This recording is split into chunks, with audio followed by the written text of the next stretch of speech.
everyone. Welcome to another extra episode of Random Talks in the Star Trek series. Today we will talk about Star Trek Techno Bubbles with my good friend Mark. So guys, welcome back Mark, my good friend. Hi Mark.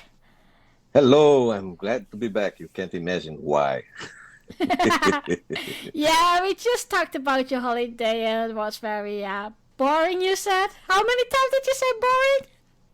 6 days. It was a nice trip to places where I never was gone before, but it was not exactly what I expected to be. So I'm very happy to be here. This is my place. This is where I like to be. Good. Well, we're going to gonna talk about Star Trek Techno Bubbles today. Yes. Yeah, why don't you start off? Technobubbles is a term when people start to not understand what Star Trek characters are saying.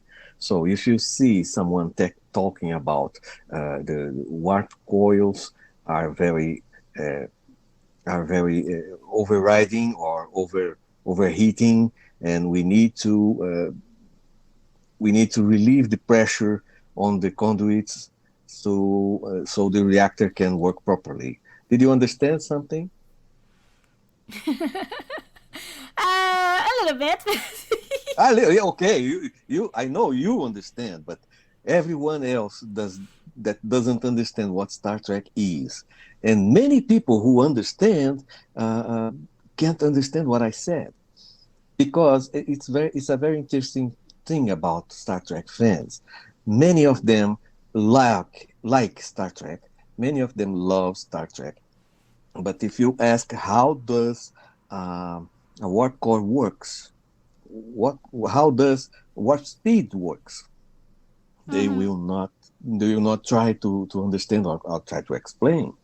And there are some sweet details about that that trackers can you can see some trackers talking about technobubble all day because science in Star Trek it's beautiful, it's well structured, and we are we can divide this in two parts. You can see you can talk about the part that of the science that exists, like astrophysics and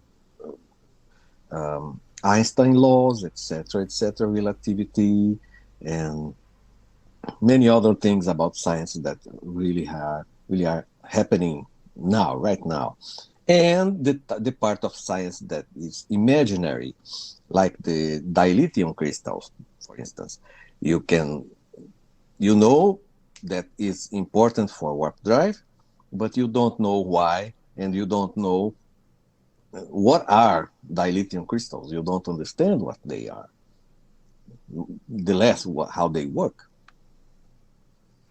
Yeah, I know. I see where you're going. And I think it's also. You're right in that a lot of Trekkies and Trekkers do love Star Trek for multiple things, but if they are not into the science, they will not understand. For example, and that's what I love. That's what I was thinking about when I talking about the techno bubbles. I always take Geordie LaForge as an example because he got the best techno bubbles ever in Star Trek. Of course, we got Scotty, but Geordie LaForge, he could ramble a whole page of technobabbles just to explain Picard what he's going to do. George LaForge, he impersonated the engineer. I was glad that he assumed the engineering at the second and third season. It was wonderful to have someone who really loved that role.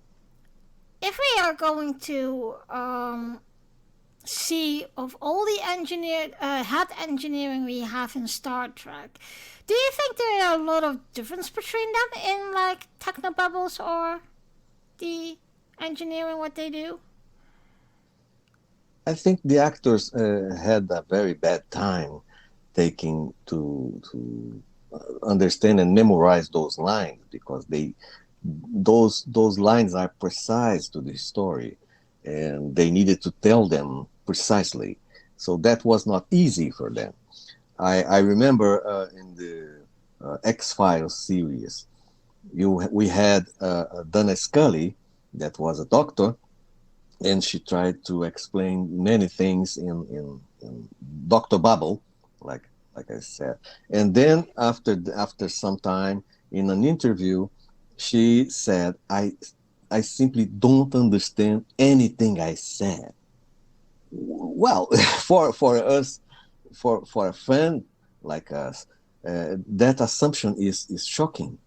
You are there because you trust the character there. You trust someone we see representing the talking about the truth, and that person doesn't understand what is saying, what she or he said. I trust that George LaFord studied a lot to understand what he was saying, and that was very impressive too. I believe we had other engineers in there. I don't believe that Scotty was so good in what he was saying. We have also Connor Trinier making Trip. He was a very good engineer too. We have Belana Torres, excellent engineer, despite she learned that in a very bad way, uh, uh, like a Maquis, etc., etc. So don't worry if you have a dark background, you can have a bright future if you make good use of your knowledge. Yeah, is there something you like to say about uh, the different techno bubbles that has been used in Star Trek? In Star Trek, we don't see many difference in between the techno bubbles, because the science in the Star Trek is almost the same, especially the warp technology and the other things we see. Not only propulsion, we see weapons, we see other equipments, we see even the subspace technology communication. It's impressive. I studied that a long time, and I studied for so long, and my conclusion is it does not exist, it does not work in that way, because we don't have uh,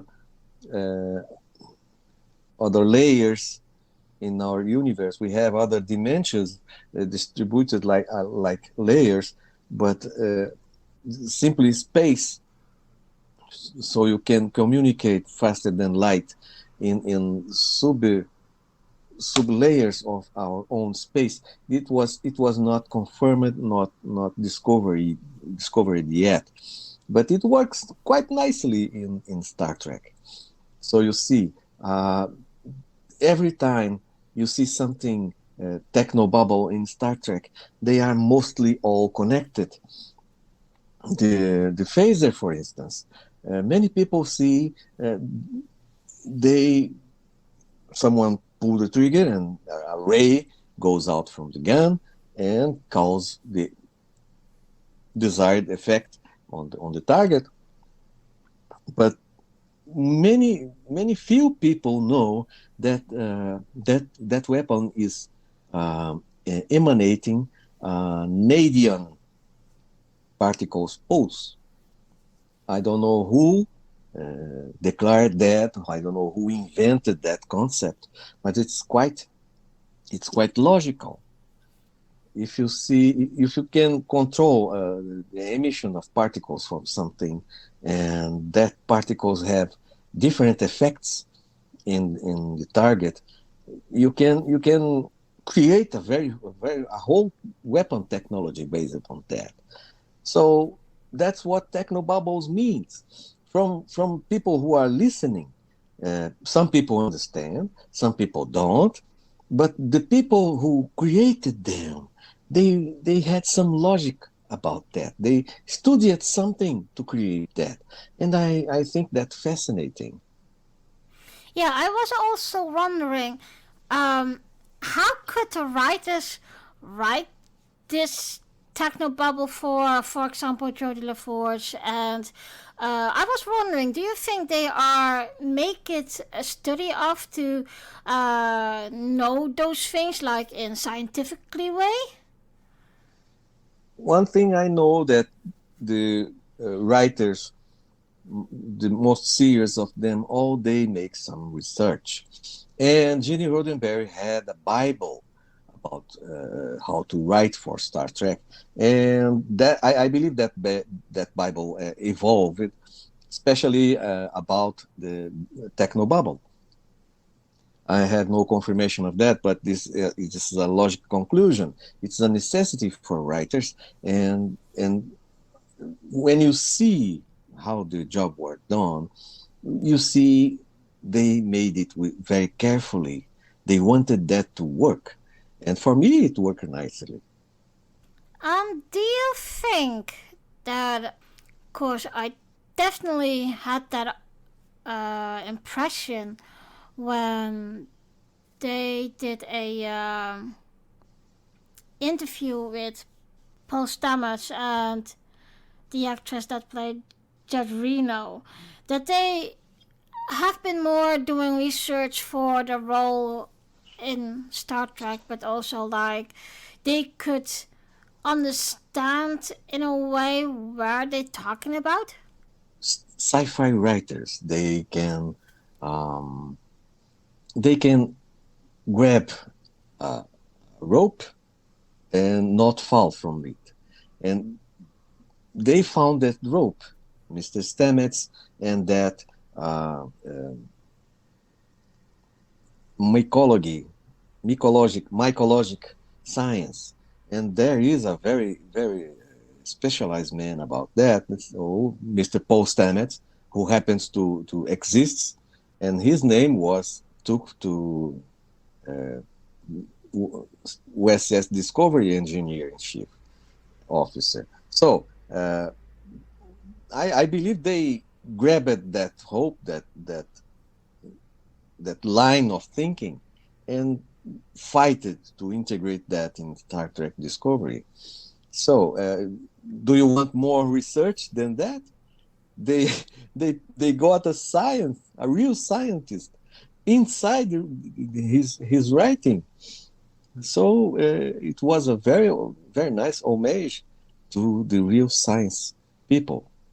Well, we see, of course, a lot of science projects and things that technology made in Star Trek. Um, I can remember a documentary. I have to look it up how what it's called, but there was a documentary that they try all the scientific technology what was in Star Trek. They were trying to make that, and it was very interesting to see how they did it and how they actually did it. Because, well, some of the things, of course, you can't do yet, but there are some things that are like the cloaking device. They are pretty uh, aware how it really actually works. Do you think in how far we are seeing the techno advanced in Star Trek, in how much that will be in real life? Well, the most important technology I want to see uh, in real life is the capability of transform energy in matter and vice versa. That is the technology that will save this world.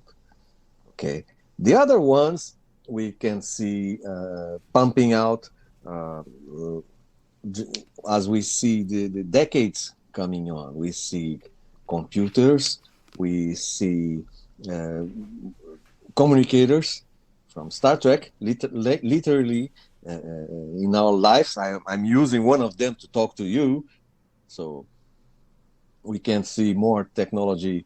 Now they are trying to do that. They are trying to make it real. But what I don't like is some people call a 3D conversation, 3D simulation ambient, and call that teleport. It's not true. Some people make 3D printer that instead of plastic uses food components and call that food replicator. It's not true. We are still have a lot of dreams to fulfill until that happens, like just like Star Trek. But first of them, the most first of them is the ability to transform matter in energy and energy in matter. So until we don't understand how to do that, and remember me, when we learn how to do that, everything will lose its price. Everything will become free. You know, and only your reputation can be used to acquire more or less uh, from your needs. Understand? So this is one thing of technobubbles that I love to. We can name our way to the future, name our tools to the future. We can name our technologies to the future, and many names are there to be used by actors. Technobubbling again, technobubbling away, but this is what I call the future steps for our dreams. Do you think that because that's just came into mind to me. We hear, for example, Jody LaForge's bubble, techno bubble a lot, but Data had it in a way too, and it was not Oh yeah. all. I think that that's was one of the things we love about Data, and you will recognize him with it because he always babbling everything too, but especially when he has to explain something, how something worked or whatever, Data was always in one way the master of techno babbles. Just existence of data is a technobubble itself. If you can see, you can say, I have a friend that he is not human. He's a artificial life form. Okay, you just said a technobubble. Okay, you can describe data as a technobubble. He's a very impersonated technobubble of all. He has. You can be his friend. You can help him. You can be helped by him.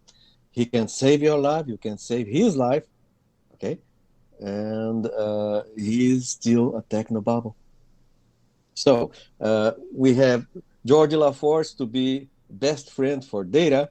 It's quite logical. Yeah, indeed.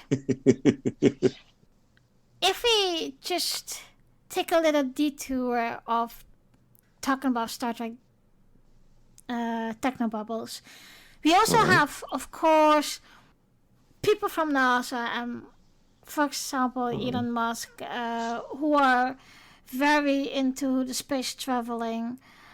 Do you think there is a difference between, for example, uh, the NASA technobubble and Star Trek technobubbles? Well, NASA is compared to Star Trek is so primitive, and by the other way, the primitive NASA can do is so expensive. The materials they need to synthesize to make their ships work is so expensive. You need that technology to literally uh, hit a stone and make the stone uh, make the stone bleed. You know, they do those kinds of miracles with science, and that science needs precision, and that precision needs study, and that study needs very, very, very lots of science. Star Trek science is the same thing, but it's like NASA was doing that for 400 years now. You know, you get things like NASA does today, and you can put all this time in it. And the space exploration brings us new materials, new sciences, new understanding of astrophysics and things like that. And only then you have science compared to Star Trek today. I believe the imagination of that created science in Star Trek calculated very nice, very optimistically that will be that good in only 300 or 400 years. So, as everybody says about Star Trek, it's an optimistic view of the future. Hmm. Yeah. Um. Do you have a favorite Star Trek engineer for his techno bubbles?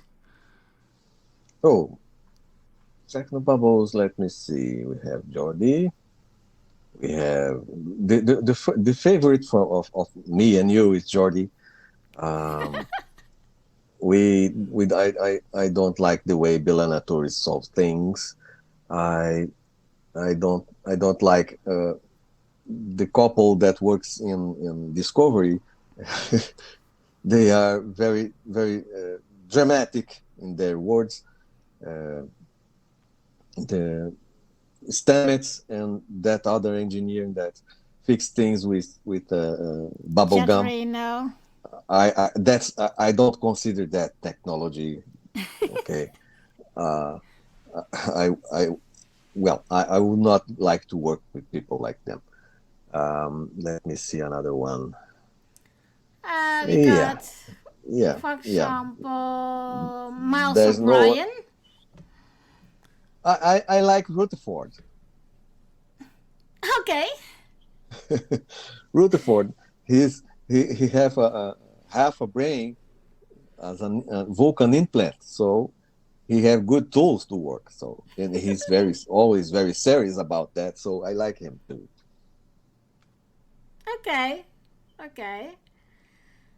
Um, I'm also wondering, do you use Technobubble in your daily life? Oh yes, I use Technobubble in my daily life, but I avoid to do that because that amplifies the feeling that I am talking alone. You know, my wife doesn't understand things like I can say, especially because she's Russian and I talk in Portuguese to her, and sometimes I talk in Russian, and even so she doesn't understand. So uh, techno techno techno bubble happens not only in Star Trek, not only in any other show, but in your life too. You see, I am a system analyst. Okay, I worked for with computer for 30 years in Brazilian Air Force. So uh, it's very hard to me not to talk about technical things. But when you do that with someone who doesn't understand, you need to tell them everything again, explaining every detail. So I avoid to do that. Yeah. Talking about Air Force, and this is a little bit off the record, guys. Sorry, but I just saw the movie Top Gun Maverick. Yep. You already have seen it. Yep. What's your opinion about that? Well, my opinion about that is, well, it's a very good movie, and you can have many careers in your life. You can have many people who know how to fly a plane. You may know them, but I don't believe you will know someone like Maverick. No. Okay, that guy was a superhero, and his talent was to fly a plane. And you can see many people doing that, uh, flying a plane in real life. But I know each one of you that's hearing me now, almost no one of you knows anyone who pilots an airplane that good. Yeah. That's where the dream stops and reality starts. But I love And the film. yeah, Wonderful film. I must confess, I thought it would be more. Well, I was surprised that it was that good. Because I thought they couldn't top it off with the first movie, and especially after 30 years. Yeah. So they hold it, the premiere of that movie for 2 years because pandemics was a problem, and then streaming was a problem. Many things that could jeopardize the success of this movie. They hold it, that movie, because it's good. Hmm. Okay, they knew what they had in hands, and they waited to launch it in the very right time that is now. So I'm happy to the results. I love the story, and I hope they keep doing things like this with that precision and with that love for movies. So I like when they put real actors in real airplanes, and the suffering face they are doing are not acting. That was really happened. Yeah, yeah. Because that's what I was thinking. And Yeah. when all they do those things, I was thinking, okay, that's why I'm asking you because you probably know, and I have experienced in a way what they Hmm. experience. So that's why I ask it, of course. But Well, go to a roller coaster, a big one, and you know what they are feeling for 2 minutes. Go and see that. well, do think if we are still talking about technobubbles, Hmm. um, do you think there are a lot occurring technobubbles in this movie, You mean the the Top Gun Top one? Yeah. Gun? Oh no, they didn't wanted to uh, break the story, making you think. Okay, this is not a sci-fi story. This is not a scientific based story. They wanted you to understand Maverick's mind. So you see how many things he needed to face. Uh, uh, Mourning for his late friend, and trying to understand his son, okay, and trying to face a new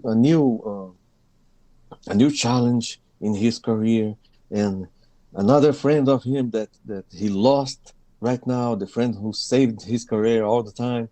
So what happening in that mind was the center of the movie, not any technology, not anything, but they had to deal with the enemy, and the enemy had this kind of weapon, this kind of weapon, this kind of airplane, all more advanced than the Americans. Uh, did you see that in any movie? No, not No, really. no. Always in the American movies, the Americans are the more advanced, uh, the more capable, and you know. So now they needed to understand something and go ahead with a mission with inferior equipment, but superior minds. That's the difference. Hmm. There's something happens when the first MiG, the jet was deserted and flying to America. They took that jet and opened that. Oh, and now we want to know all the secrets from the Russian engineering, and they opened the aircraft and they studied that. and he discovered, oh, this is a very normal airplane. We do that same things. Hmm. Then why those airplanes are so more powerful than ours? The secret was the mind inside those airplanes. The pilots, the training, the passion, the patriotism. So we saw this in this movie. I like it that. I like this because your passion can pull you away, you know, and can push you ahead, okay, on of any situation. So, if we are going back to the techno bubble where we're talking about in Star Trek, Mhm. is there something you'd like to add or tell? Well, I can say I I sincerely hope that the best technobubble of Star Trek to be put in real.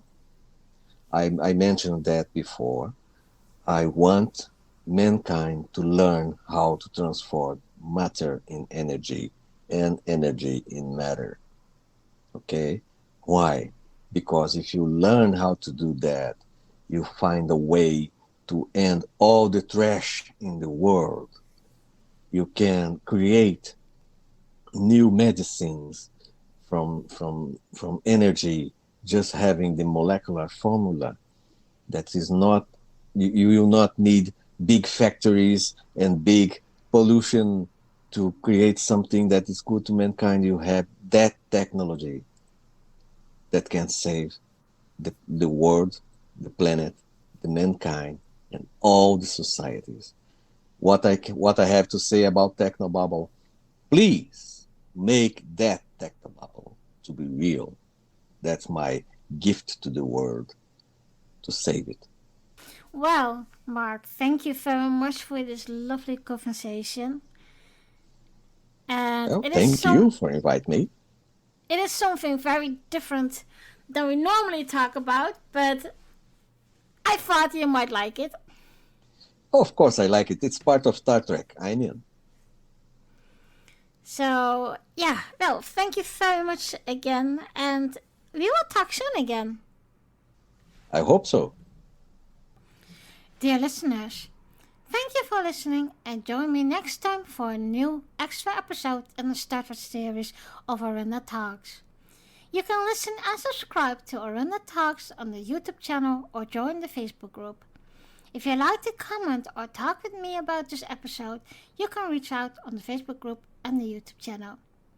I also like to tell you about my two other podcasts called Girls Talking Trek and Arena Books Club, Smooth Jazz, Tea and Books. Girls Talking Trek. Together with my lovely co-host Amanda Hopper, we recap every 2 weeks an episode of Star Trek, beginning with Star Trek TNG. All the episodes will be recapped in chronically following. We will approach each episode with humor and a feminine look. Girls Talking Trek is also to listen, follow, and subscribe on Anchor, Google Podcast, Spotify, Amazon Music, Apple Podcasts, or on all the other podcast providers. We also have a Facebook group and a YouTube channel. Every 10th episode will be a live streaming and video recording so you can talk live with us and see or face expression of the episode we're talking about. Orange Book Club, Smooth Jazz, Tea and Books is a podcast that will discuss books of all genres. You can discuss this with me on the YouTube channel or on the Facebook group. There will be book readings, events with live discussions.